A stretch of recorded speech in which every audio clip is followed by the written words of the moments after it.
This is a R53.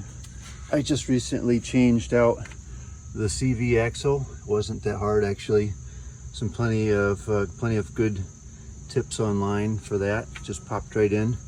But then I got going and I heard a horrible metal noise, and plenty of websites are talking about how it could be a warped rotor, or it could be a stuck caliper, or brake pad is floating on the rotor, and that's what I thought because it doesn't have a clip here. But I was lucky. So here's the noise, listen.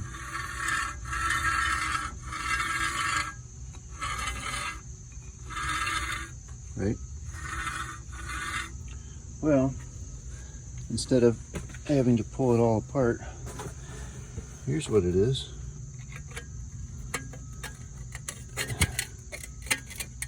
The dust shield. The dust shield is moving, or is stuck on the rotor. It's rubbing, that's what it is. There, look at that. There we go. Okay, hopefully it saves somebody a few minutes or hours.